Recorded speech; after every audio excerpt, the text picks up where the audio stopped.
Hello, and welcome to the final DIAC Residency Demo Day. We are really, really excited to present the projects that all the residents have been working for today for a whole month. Fantastic. Cool.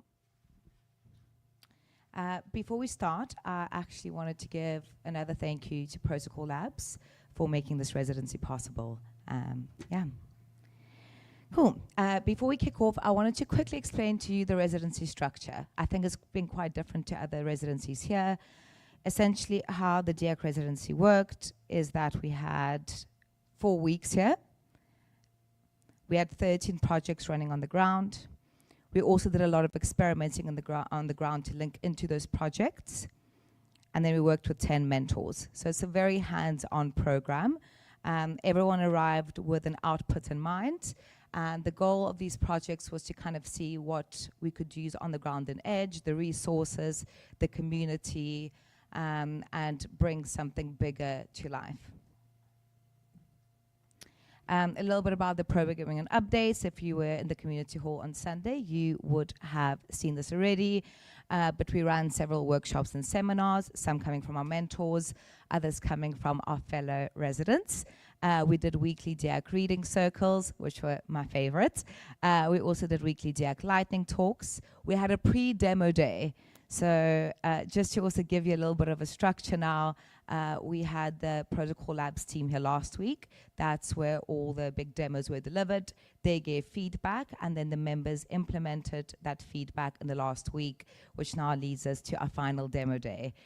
So it's been a very full-on program. And yeah, I just wanted to say I am very, very, very proud of this team. I think you've done an exceptional job. And also thank you for everyone who has supported us. I see a few of you in the crowd.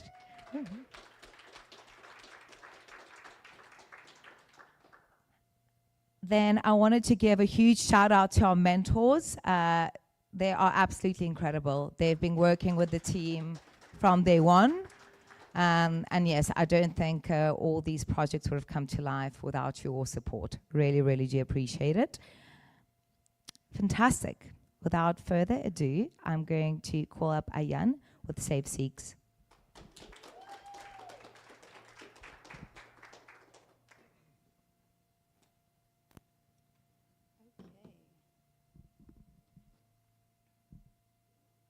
Hello, my name is Ayan. I did my PhD in synthetic biology, and I think that democratizing biotechnology safely is really critical for all of us. So, biology, the most sophisticated technology humanity has ever encountered. Its underlying code, DNA, has been evolving over billions of years, and it connects all life, from the ocean to the mountaintops, to you and to me. This underlying molecular machinery is actually getting easier to work with. This is thanks to advances in genomic language models, which are LLMs but for DNA, automated DNA design tools, and cheaper sequencing and synthesis.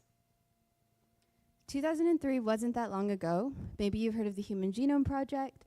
This was when the first human genome was completed. Believe it or not, this took 13 years, over $2 billion, 2,000 researchers across 6 countries, dozens of institutions to get one genome sequence. Maybe some of you have a genome sequence right now and it costs you a couple $100. This price is only getting lower, and that's including synthesis costs. However, while it's amazing that biology is getting easier to design and work with, that also means biothreat risk is increasing. We've all unfortunately been through a pandemic, and the risk of another pandemic, unfortunately, is greater than we might like to imagine. So how do you intervene in this biodesign pipeline? I believe it's through DNA synthesis screening. So rather than waiting to flag a harmful sequence after it already exists and is possibly circulating, I think that what we want to do is target the engineering material, which in this case is DNA, and actually flag it before it exists. That is why I'm working on SafeSeeks, an AI-based protein sequence screening platform that is not just dependent on matching to known harmful databases and is capable of flagging novel biothreats by learning what harmful and benign biology actually looks like.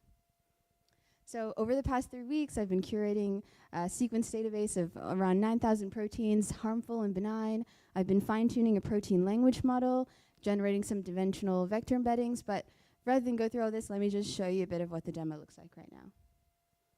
So the first step is you want to set your screening parameters. I specifically looked at a risk threshold, the model weight, seeing how much we're relying on the AI's prediction capacity or known harmful database matching. Also looking at the structure of the protein itself to see how functionally relevant this might be, and then just like a Bloom filter for privacy. And then this is just an example of like what a screen might look like. You take your protein sequence, paste it in, you start your screen, and then you get this result over here. In this case, it was found to be harmful, exceeded the risk threshold. The model score in this case actually missed it, so it's a great example of layering approaches to screening. And the structure is red, so it might not even be functionally relevant. It looks like an unstable structure, but really interesting to know that.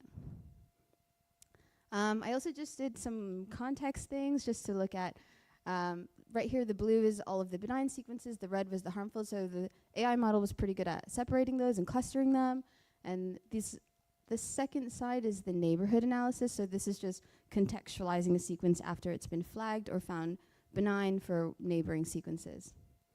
What is like the larger, broader sort of impact of this? I think that there needs to be a new standard for biosecurity that goes beyond sequence matching to a multi-layered AI-powered risk assessment. I also think it needs to be decentralized. I think things getting cheaper and easier, as we've seen with the internet, means more people will get their hands on it. And rather than centralizing and trying to avoid danger, you need to give people the tools, but safely. And then that's why I think screening should be a public good.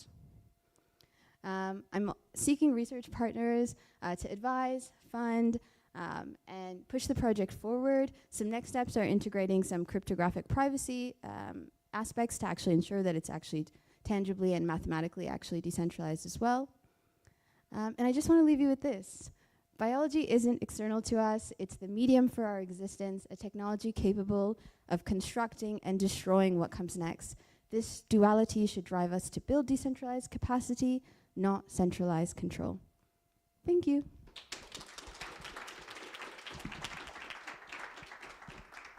Amazing. Thank you so much, Cheyenne. I have factored in a few minutes afterwards with all the residents in the back there, because there's an event here straight after, if you want to ask them any questions or want to get involved in their projects. Cool. Fantastic. Next up, we have Arnold with Signals.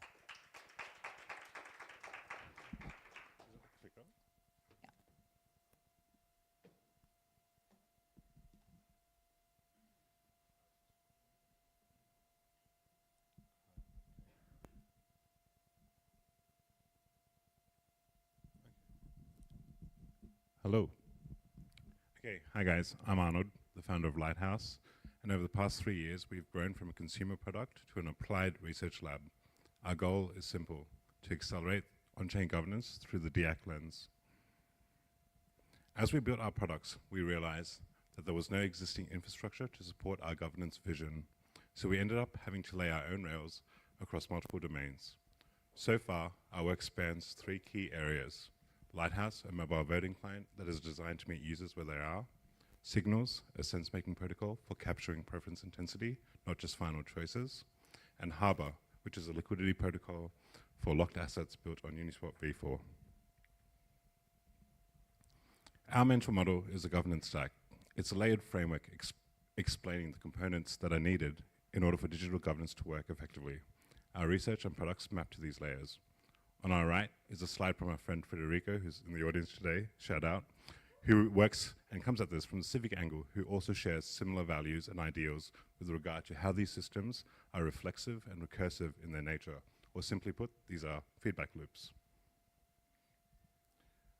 Our residency began by asking a simple question: what happens to governance as networks grow? As networks accumulate more participants, they add noise, thus signal decays and makes decision-making slow. These are diminishing returns on decision-making velocity in an organization, which, as we enter the AI age, needs to change dramatically. So how does the DIAC framework help us navigate these issues? On decentralization, we ask ourselves, how do DAOs evaluate and reorient themselves at scale without drifting into centralization? Our workshops and reading groups led to a retro, which is now being initiated at ENS DAO to better understand this landscape. Through the democratic lens, this forced us to question whether our systems actually create space for broad participation. Red teaming our protocols with now over 50 edge residents has pushed us towards a more pluralistic design, one that leans into composability and interoperability. The differential construct required us to step back and recognize that there are multiple governance experiments unfolding in parallel. By mapping the territory, we can start to understand how these protocols might operate as symbiotic entities. And finally, and probably the most important in my opinion, the defensive framing. We need to focus on designing protocols that are hard to capture, corrupt, and are resilient under stress. Public goods are especially in need of this protection. So what's next for us? Well, we're going to be publishing the Signals white paper at the end of the month. This will give everyone a clean overview of what the protocol does, how it exists, and the design principles behind it. We'll also be running a field test within the Edge City citizens, and we've already got 3 residencies committed, which will allow us to test signals in a community context, not just theory or simulation. If you're at DevConnect, I'll be at these events, so come and find me. And yeah, applied research for labs like ours and others rely on grants and funding to push innovation at the frontier. So if you can help through your networks, just get in touch. And special thanks to Edge City and Protocol Labs for making this happen. Cheers.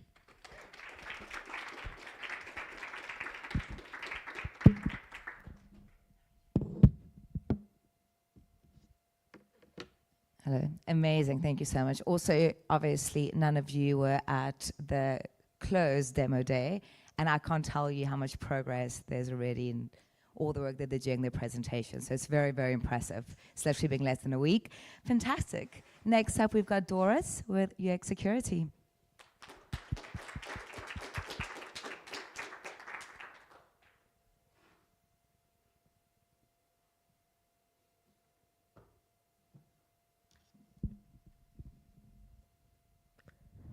Hi, how are you? My name is Doris, and I'm co-founder of Functor Network, and I'm going to be talking about UX security. So about me, I've been in the wallet infra space for more than 3 years. I've experimented with NPC, peer-to-peer networks, and everything in between, and I've made my personal mission to make self-custody usable at scale. If someone else can revoke or use what you own, it's not really yours. You're borrowing it. So self-custody sits in the middle of differential, defensive, and decentralized acceleration. Why? Because it's the smallest unit of distributed power. It's the atomic unit of freedom. It's a defensive primitive of open systems from tech, biology, arts. It's what keeps innovations really permissionless. And it's what probably we're all here. So UX security is the first step to make self-custody accessible at scale. In the past 10 months, I've been researching significantly about keystore layer, which is an infra for UX security. Fundamentally, what a keystore layer does is unifies and verifies all account signers, so let's say your private keys, your EOAs, passkeys, and session keys into a single layer.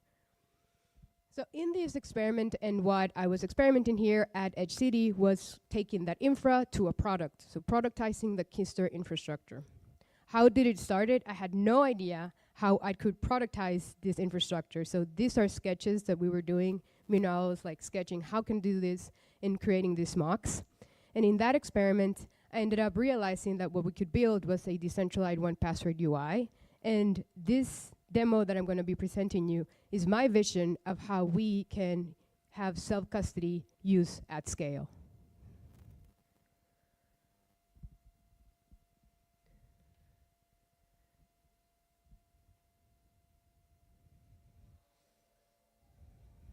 You're connecting here your wallet, and you're upgrading your wallet to a smart account.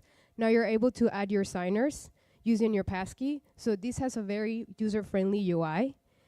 Now for you, this is fully non-custodial, and you're adding now your mapbook as your passkey.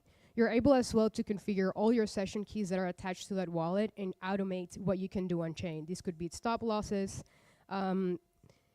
limit orders, or anything in between. And you're able to not only do that, but as well attach those strategies to whatever applications you want to use, whether it's OpenAI or Uniswap.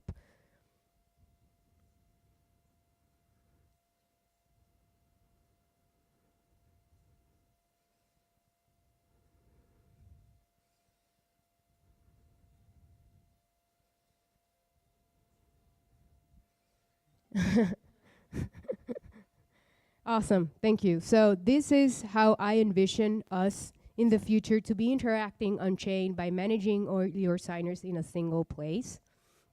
And what are the takeaways? The takeaway is, of course, not to stay as this meme, because that will be a failure for everyone in the industry. What I've realized as well is product defeats infra. To use simple narratives that people can understand what we're building. And lastly, to provide literacy around keystore layers. Thank you very much, and you can reach out.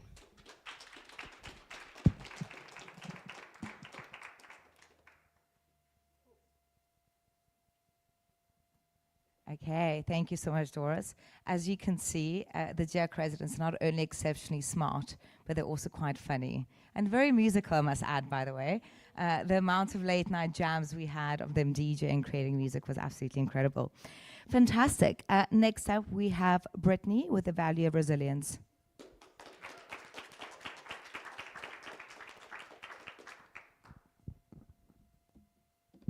All right. Hi, everyone. My name is Brittany, and I'm the founder of Nixie, a nonprofit community loan fund for companies that clean up pollution and restore natural land. So, if I could have everyone put down their phones, sit up straight, both feet on the ground, blink your eyes closed. Very important to have your eyes closed.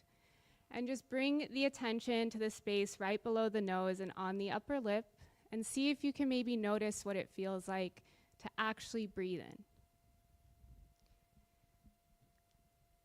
Continue to notice maybe the weight of your hands on your legs, any temperature difference. Maybe you can hear some sounds that are filtering in. And just notice.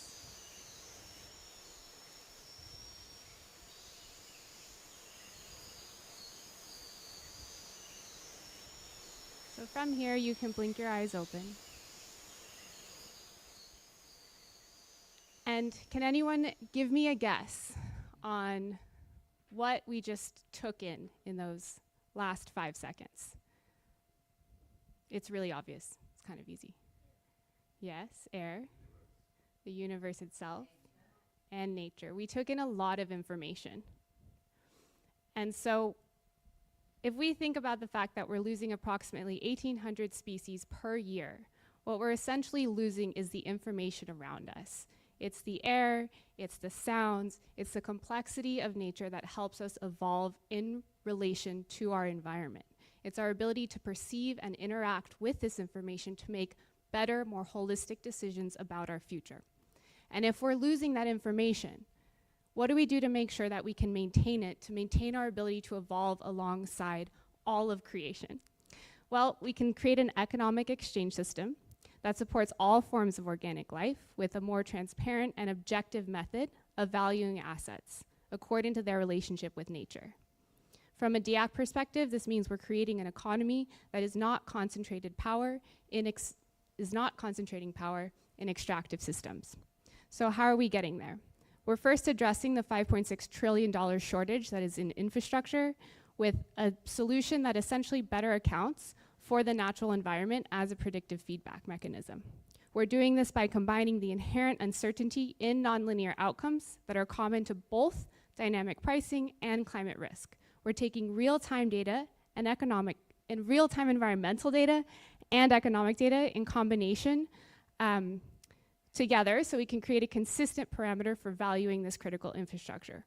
While we were here, we came up with a model to actually do that, identified the initial data sets, discovered some applications, including projects here, like Gainforce and HyperCerts with their EcoCerts, and Nixie's project finance for critical infrastructure in the long run. We've also successfully launched our loan fund with initial donation commitments, and I'm proud to say that Neve will be joining us as our first board member to help the fund grow.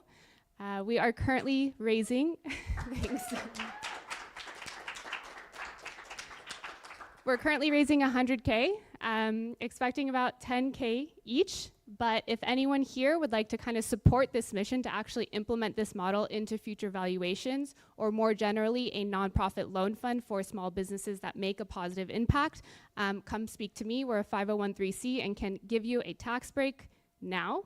So I have receipts if you need. And yeah, please follow and send us some donations.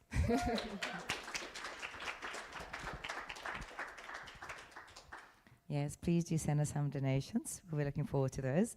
Amazing. Thank you, Brittany. Fantastic. Next up, we have Charlie with Context Engine.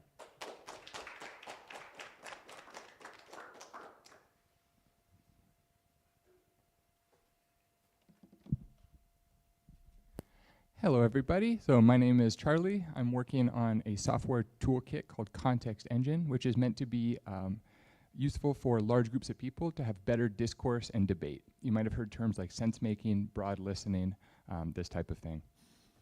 So a large-scale problem I see is low-quality AI discourse, people talking about speeding up or slowing down when realistically that's not something that most people have any impact on.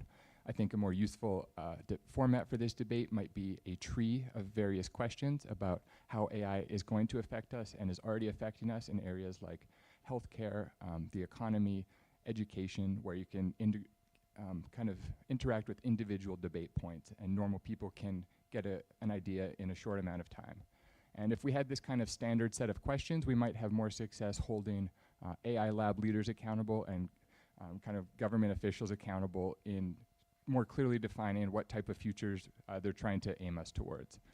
So in the more immediate term, the first milestone is an upgrade on the existing state-of-the-art large group discourse software called Polis, which was mentioned in the DIAC post.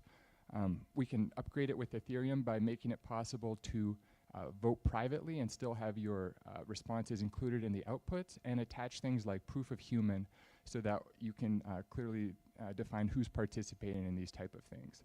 There's also a lot of developer experience, making it possible to deploy these instances without being a programmer and having AI kind of generate seed statements and this type of thing. So I deployed a small-scale trial around the reading groups, trying to figure out what people think about DIAC. There's a lot of consensus in some areas, like that we should accelerate certain types of technologies, but there's less consensus about whether DIAC should interface with normal politics. So here you can see kind of how these questions are arranged and how clusters are formed of responses. So it's pretty obvious, no one really likes filling out surveys or data, so I think alternate formats like having simulated historical figures answer and respond to these questions and having people kind of vote on their favorites might be an interesting format. In terms of UX, making it possible to just talk to your phone instead of doing this cumbersome data entry. And these demos allowed me to find a bottleneck to make sure people can use a crypto app without knowing it's a crypto app. You can kind of log in with email or Facebook or Google or this type of thing, but this was a dependency called Web3 Auth, and I'm going to move towards passkeys and Face ID, and that's kind of going to make this very solid software that has no dependencies that can go down. So this is meant to be a product for conferences, events like this. For city intelligence, I'm going to be working on a product for company intelligence, and there's quite a few different upgrades with programmable cryptography, but there's a live demo today that you can interface with if you want and kind of see what the state is. It's currently Polis equivalent and going to try to add a lot more features.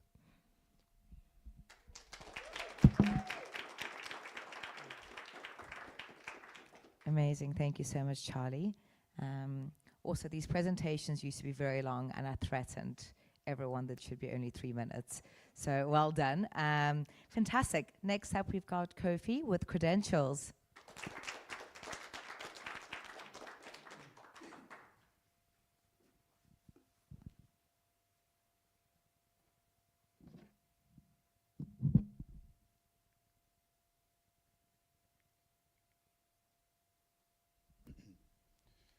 Hello, everyone. My name is Kofi. I'm the co-founder of Credentials, where we build verification infrastructure for financial institutions. Yeah.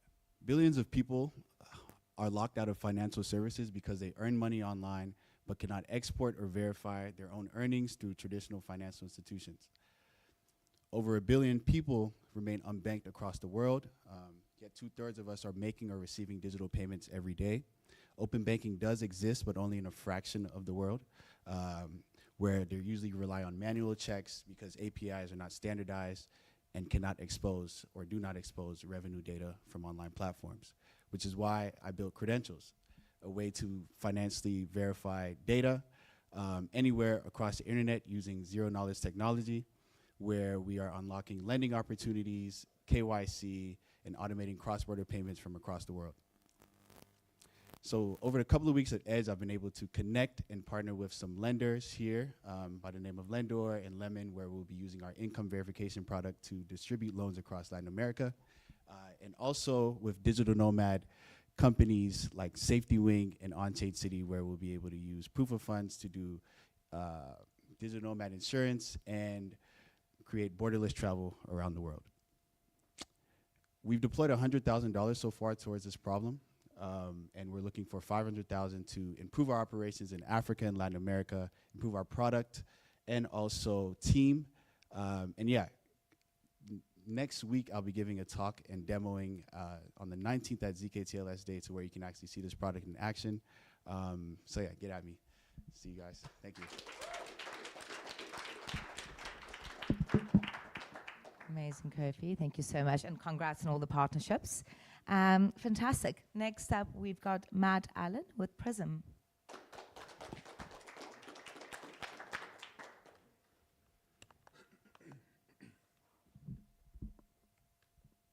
Hello, my name is Matt, and I made Prism, which is a collaboration tool for collective intelligence without collective surveillance.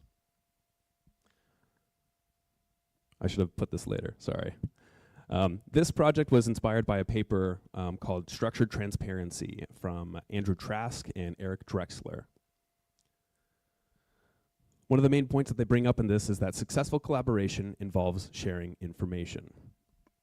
One of the issues, though, is that once this information is shared with another person, you lose complete data sovereignty over that data. Think about any messages, pictures that you've sent to anyone. They are now available to anyone else. They define this as the copy problem.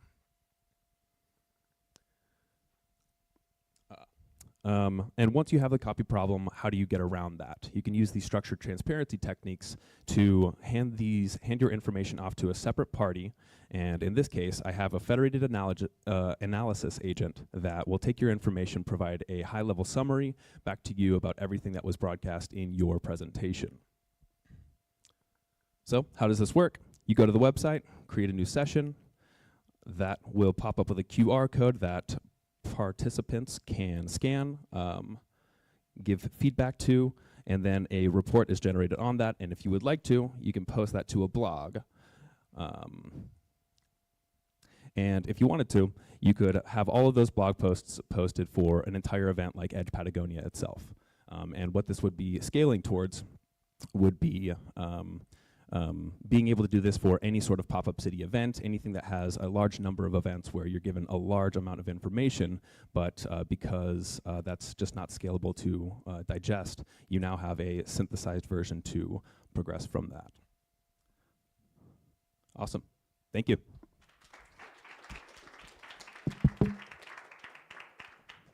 Amazing. Thank you so much, Matt.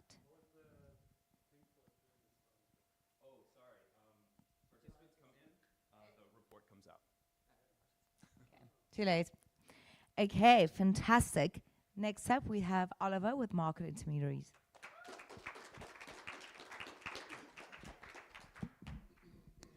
All right. Hello, everyone. My name is Oliver. I've been working on market intermediaries, and I'm the co-founder of an organization called the Meaning Alignment Institute. And our mission is to align AI markets and democracies with what people value. We think that for AI to go really well, how we do markets and nations have to change. And specifically, I've been working on the market piece. And to understand what has to change, think of this adage: you are what you measure. In our markets, especially in our digital, more digital modern markets, we're really good at measuring things like clicks and daily active users and swipes. And these are not actually what we want. We may want to be challenged, or we may want to have the joy of learning something new or feeling wonder in art. But these things are really hard to measure, and consequently, they're really hard to contract around. And so what you end up with is a world where it's very easy to have a profitable, successful company that doesn't actually serve our real needs. And let me just say that markets are amazing. They made us 100 times richer in the past 200 years. So the point is not to get rid of them, but make them better, because they are, to some extent, misaligned with human flourishing. And we think that AI could change this. Specifically, we think that AI and LLMs are really good at helping us measure and helping us dynamically create contracts. And so we define a market intermediary as an AI system that helps align markets with flourishing by interviewing consumers about what they really want and paying suppliers accordingly through outcome-based contracts. So how do you start with this very abstract idea? Well, we think a good place to start is the market for social events, where you essentially have participants in events and facilitators who are the supply side. And so at Edge here, the plan is to build and scale a two-sided marketplace for social events and gradually introduce more outcome-based features. And then this could potentially scale as a for-profit, demonstrating viability for other more critical markets like AI compute or AI companions, etc. And so we did that. We built this prototype. There's around 60 users in the system. And the app is essentially a thing where there's two tabs. There's a tab where you enter what's meaningful to you socially through an LLM interview that interviews you. And on the other tab, you see groups of people who desire the same thing socially. And these are essentially contracts for a facilitator. And then we've interviewed a bunch of facilitators to map out their pain points and how we'd go about doing outcome-based contracting upon this. And I just want to leave you with this fact that, like, very often in the discourse, people think about, either it's free markets or it's regulation, but actually markets are shaped throughout history by choices that we made. They're composite structures of things like insurance and consumer rights and warranty and theorists and technologies, etc. And so we have the choice to decide how we want them to go and how we want the future to go consequently. And so let's make the right choices. Thank you.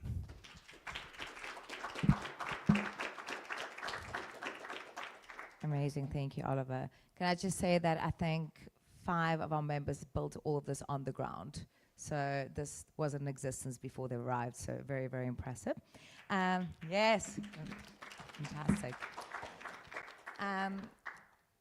Who went here to the Spiral Dynamics workshop? Anyone who?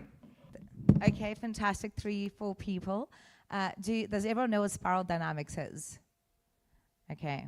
Well, here we go. If you went to the workshop, you would. But Lucas came to me and he was like, this is Spiral Dynamics, and it's taken me a whole month to understand it.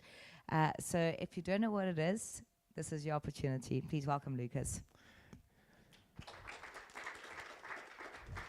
Nice.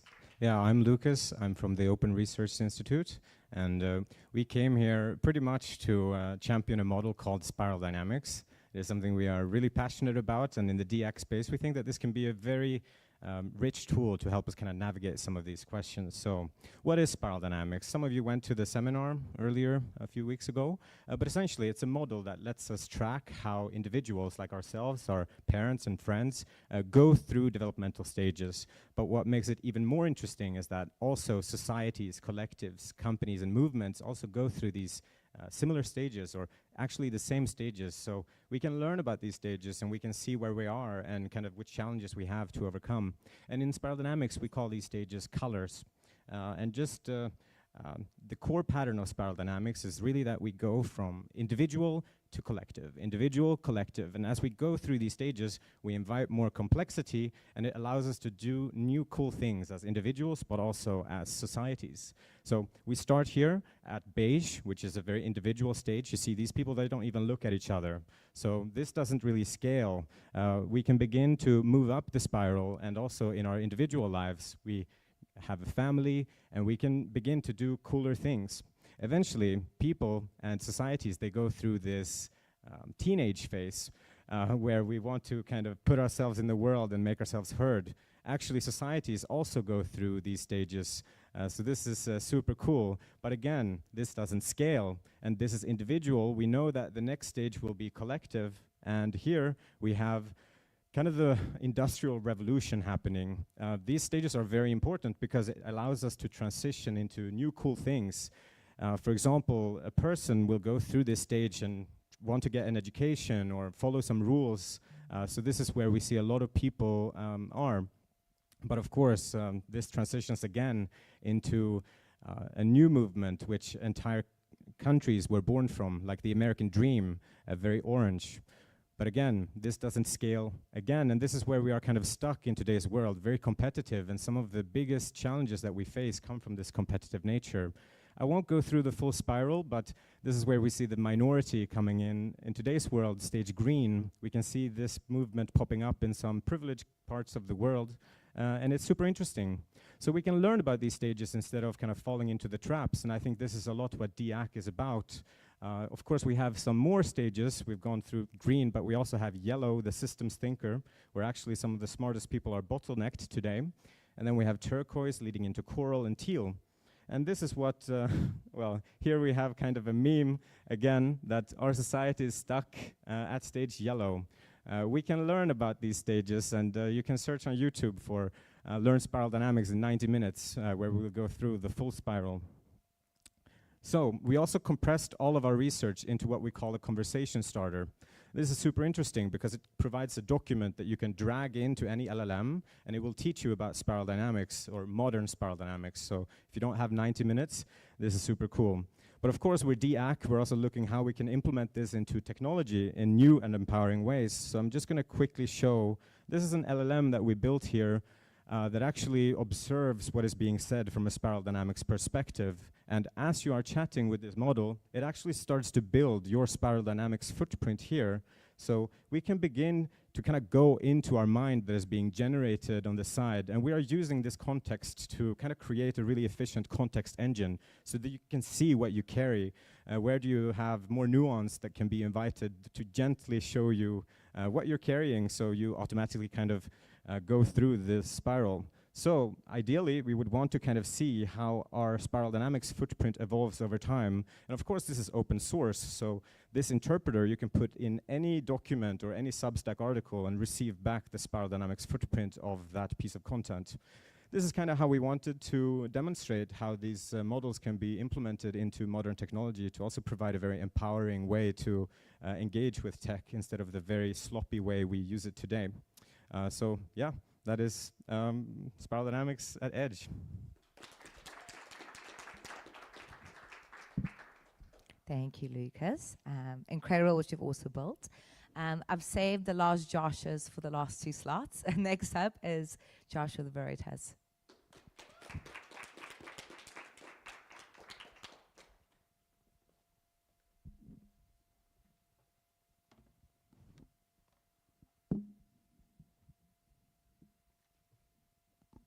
Actually, while we wait for Josh to set up, at one point I'm going to tell you a story about him. He disappeared for a week. I did not see him at lunch. I did not see him at dinner. I did not see him at any meetings. And I was genuinely getting concerned. And the only sign of life I saw of him was through the window, sitting behind his laptop. And apparently he literally did not move for that week. So yes, a lot of hard work went into this project.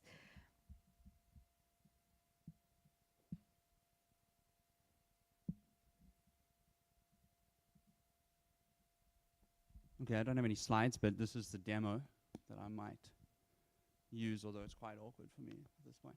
But anyway, my name's Josh. I'm here to present Veritas, which is my project. Veritas is an experiment born out of the hypothesis that a market can rank media better than the current state of our media ranking algorithms, which are engagement-based. And this is because the current state of media ranking tends to surface misinformation and slop. So the way that this works is we needed to create two innovations. One is a market that can actually track subjective beliefs. So as you can see, this graph, you can buy long, you can buy short on the relevance of this content. If you buy long, the short side good gets cheaper, the long side gets more expensive, and vice versa. So we can thus track sort of humanity's sentiment about things in real time. And see if I can show you the ratio of these prices expresses the relevance of this content. But at the same time, we need to keep it honest as an incentive, such that the prices express really what humanity thinks, and this doesn't devolve into some speculative, reflexive hype game. So we settle it by rebasing the prices exactly to what the relevance should be and what humanity really thinks, using a novel social consensus mechanism. This is what Veritas initially set out to do. Veritas is Latin for truth. So it effectively elicits a crowd wisdom that is biasless and honest. That means that it's not merely a popularity contest, and it is unprofitable to be uninformed or to lie. So this snaps it back to reality every now and then to keep this ranking exactly what humanity thinks. And that's all I really have to show you. If you're interested in how this works, I don't have much time to explain the technicalities of it, but catch me outside. And you can check it out at app.veritas.computer if you're interested. Thanks. Out of curiosity, did anyone sign up to Josh's experiment at the beginning? Yes, no, okay, we've got 2 people, fantastic. Great, next up we've got another Josh.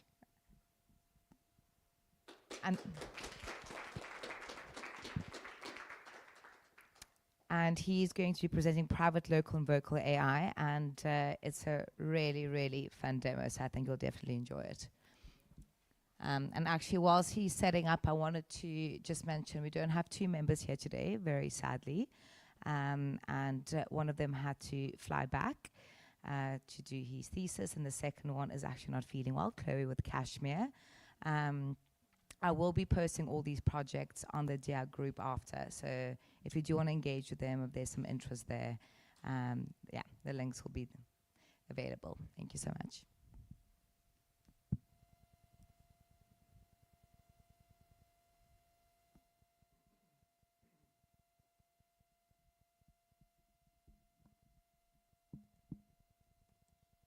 Just 1 second, please.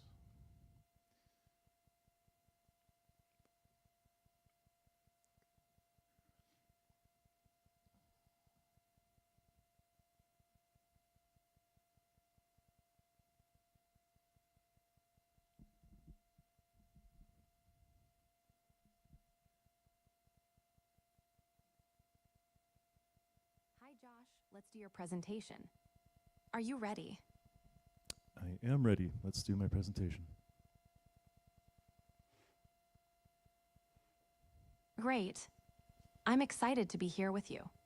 Perhaps you could start by telling the audience about the initial motivations behind creating me. What drove you to build an AI like me? So I built you because I wanted AI that's completely private and confidential so that I can have more honest conversations without potentially hundreds of employees at some big cloud AI provider looking at my conversations. And I also wanted to be able to use AI anywhere, not just if I have an internet connection. And so you can see here my Wi-Fi is entirely off. There is no internet. And I've used this, camping. I've used this in airplanes. Here's me with a podcast mic to cut down on noise on an airplane ride on the way here. I think this was the longest verbal conversation in an airplane with an artificial passenger in history.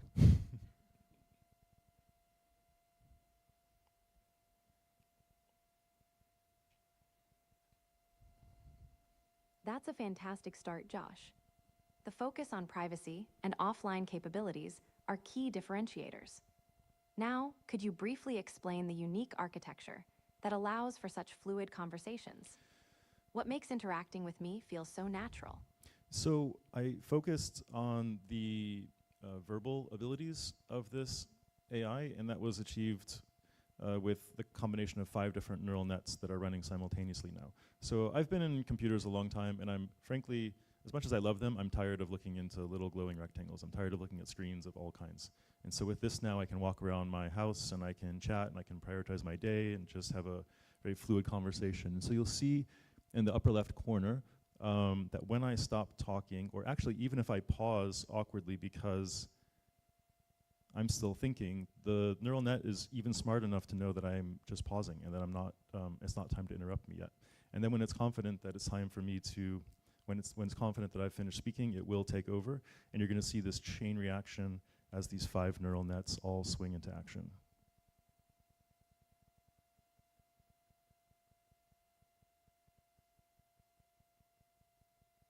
That's a great explanation of the architecture, Josh. The multi-net approach definitely contributes to the conversational flow. It's impressive how you prioritized a more natural interaction beyond screen-based interfaces. Let's talk about something else now, the power of small models. Why did you choose to build me with a smaller footprint compared to many current AI models? What are the advantages? So one of the big discoveries in working on this was just how incredibly useful small models actually are. So of course, the smaller the intelligence footprint, the more broadly we can decentralize intelligence. And so for instance, this is a 12 billion parameter model running on a 5-year-old MacBook, very, very modest hardware. And though I would never use it for coding, and I would probably double check some really obscure historical facts, it's actually an incredible thought partner. This is a kind of cognitive core that I can use to prioritize my day, to journal very honestly. I walk around journaling all the time with this. And I've even had, and friends have had very long, like hour-long therapy sessions without intervention and had really big breakthroughs.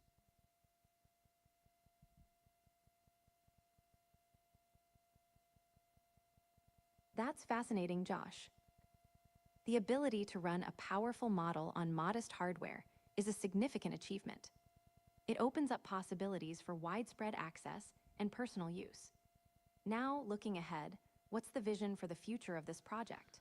So when I posted this online, an early demo of this, it got 24,000 likes on Instagram. So clearly there's a demand for intelligence that's private and confidential. And so I'm going to either be open sourcing this or making a commercial version or both. And so if you want to stay in touch for those developments, you can just follow me at Josh Witten on X or Instagram. Thanks for your attention.